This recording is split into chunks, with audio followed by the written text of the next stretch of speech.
Justine, c'est comme mon premier livre officiel. Ça a été un fanzine pour mon projet de fin de bac, donc qui était comme 13-14 pages. Et puis ensuite, j'ai fait un petit fanzine comme ça que j'ai distribué au Festival de bande dessinée de Québec en genre 2006. Puis c'est là que j'ai donné une copie de ce fanzine-là à la Pastèque. Puis à Pastèque m'ont dit, si tu veux faire plus de pages, comme en faire un livre, on serait intéressé. Et finalement, vraiment longtemps plus tard, en 2010, ça a donné ce livre-là. Cette bande dessinée-là, elle se passe à Gatineau, c'est la ville où je suis née, puis c'est là où j'habitais à cette époque-là. Puis ça m'a vraiment confirmé que ce que je voulais faire dans mes bandes dessinées, c'est parler de ce que je connais, puis de représenter ce que je connais. Donc, c'est une bande dessinée que je pourrais pas refaire maintenant, parce que maintenant, j'habite à Montréal, je vis d'autres choses.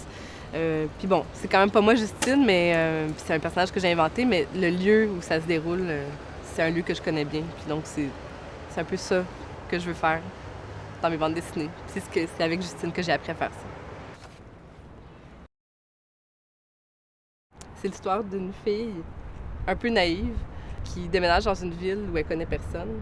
Ses parents sont morts, c'est une orpheline. Mais elle a 18 ans, mais quand même, elle fait un peu plus jeune là, dans sa tête. Elle arrive dans une ville comme ça, puis tous les gens qu'elle côtoie sont vraiment bizarres, puis ça fait vraiment un clash avec sa personne.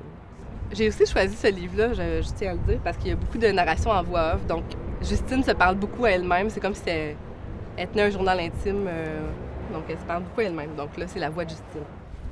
J'avais rendez-vous avec le patron. Il m'a dit que il serait facile à se connaître. Il est un sosie d'Elvis Presley. J'étais contente d'avoir une entrevue, mais je n'aimais pas trop me promener dans cette ville. Puis là, en disant ça, on voit Justine qui se fait aborder par un monsieur avec un suit de jogging gris uni, comme un one piece, genre avec un toutou d'éléphant rose dans les mains. Puis il dit « Veux-tu flatter mon éléphant? » Puis Justine est comme « Ah! » Puis elle s'en va. Donc là, elle arrive au centre sportif, et puis elle dit, une fois là-bas, j'ai tout de suite trouvé le patron. Bonjour, j'ai rendez-vous, puis on voit un homme qui a une espèce de banane à la Elvis. Puis le gars dit, ah, je sais pas, moi. Puis là, elle aborde un autre gars avec une banane. J'ai rendez-vous, puis le gars il fait, hein? C'est ce que je croyais. Donc elle dit, encore une fois, pour une entrevue avec un autre gars qui a encore aussi une banane. Quoi? Tu veux-tu un rendez-vous? M'a t'en donné un? Fait que finalement, il y a plein de messieurs qui ont l'air d'Elvis, donc c'était plus compliqué qu'elle pensait. J'étais confuse. Plein d'Elvis et pas un seul ne semblait être au courant de notre rendez-vous. Là, elle attend comme ça, puis elle sait pas trop quoi faire. Puis on voit une bulle hors champ qui dit « Tu vas être Justine? Salut, c'est moi, le boss des Fils du King. Tu peux me suivre au bureau. » Puis là, c'est important que je vous le dise, c'est un gars qui a l'air d'Elvis, mais c'est un noir. Donc, Justine, elle aurait pas été directement voir cet homme-là, peut-être en partant. Puis là, donc, on est dans le bureau avec le boss des Fils du King qui fait passer une entrevue à Justine, mais il ne veut pas vraiment passer une entrevue, il fait juste parler de son projet qui s'appelle Les Fils du King. Les Fils du King, c'est un cours de remise en forme? Non! C'est plus que ça. C'est une expérience sportive. Et vraiment, bon. Tu vois, moi, j'ai pas toujours été comme ça. C'est le King qui m'a aidé à m'en sortir. Sans lui, je serais pas ici en ce moment. Il a continué comme ça pendant une bonne demi-heure. Puis là, on voit un plan de l'extérieur avec la pauvre Justine qui est là puis qui écoute encore le patron qui dit « C'est une question de performance? » Non, de persévérance. Ensuite, Justine rentre chez elle à pied. Puis elle se dit dans sa tête « Les Fils du King, c'était assez bizarre comme idée. Sec ou centre sportif? » Ça finit comme ça, cet extrait.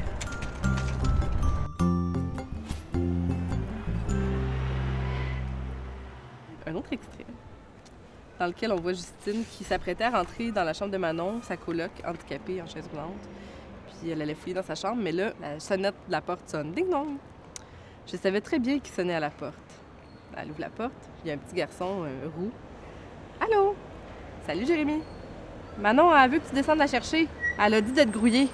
Elle m'a donné 25 cents. Puis il monte 25 cents. OK, merci Jérémy. Bye! Puis là, il y a Manon qui est en bas des escaliers, dans sa chaise roulante, puis qui dit à Justine « Dépêche, je vais manquer mon programme! » Justine, j'arrive. Elle aurait pu trouver un appart avec un ascenseur, franchement. Puis là, encore une fois, super compliqué. Elle enlève Manon de la chaise, elle la transporte, puis on s'entend que Justine n'est pas faite forte, là, puis Manon est faite plus forte. C'est ainsi que se déroulaient les journées avec Manon. On va me chercher du ketchup. Ils sont en train de regarder la télé ensemble avec les petites tables devant... les petites tables de TV dinner. Va me chercher du ketchup. On mangeait en silence devant la télé. Quand elle parlait, c'était pour chialer. Fait que quand est-ce que tu te pognes une job?